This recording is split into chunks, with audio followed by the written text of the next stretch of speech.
Billings families say they're now dealing with threats after a group of squatters took over a neighborhood home. From threats to filth filling the streets, the home, one of many in Billings, facing the same situation. Now, homeowners in the central Billings neighborhood tell us that the squatters are making it hard to even keep the streets clean. We sent Q2's Zoe Zandora to the home on Missouri Avenue to check it out.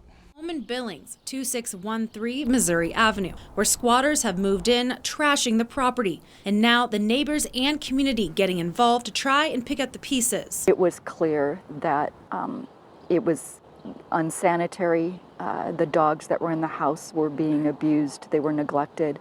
And it was reaching a very dangerous and critical situation. The home is located in Ward 4, represented by Councilmember Penny Ronning. Neighbors in Ward 4 reached out to Ronning and the City Council after noticing garbage buildup and other issues raising concern. Code enforcement had already been addressing issues on this house, as well as the Billings Police Department, Child Protective Services, Adult Protective Services, had all extended all of the types of services that they could accommodate for this particular property. How is the city enforcing cleanup at the home, and what more can the city do to help? We're looking at obviously, like if there's vehicles that are, if something's blocking the alley, we certainly address that, work with solid waste and police to deal with that, because often then that creates an issue for garbage collection.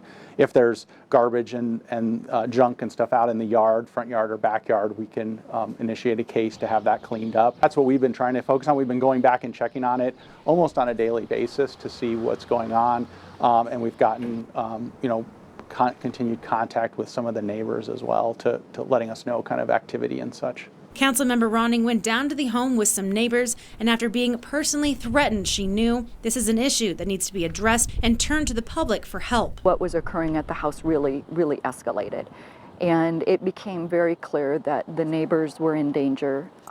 I was threatened just by simply coming in and observing the house by the squatters that were living in the house, as well as the neighbors were being threatened. After speaking with Councilmember Ronning, it seems that the biggest roadblock for the city is that state law is preventing them from taking any further action. The state laws, when it comes to squatters, really favor rural communities.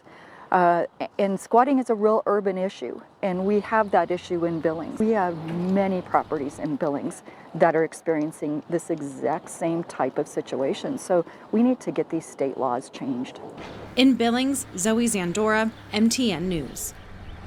All right, thank you, Zoe. And City Councilwoman Ronning posted late this afternoon that the squatters have left the premises and that the outside of the property has been cleaned up. She says police and code enforcement will continue to monitor the property as the bank moves forward with foreclosure.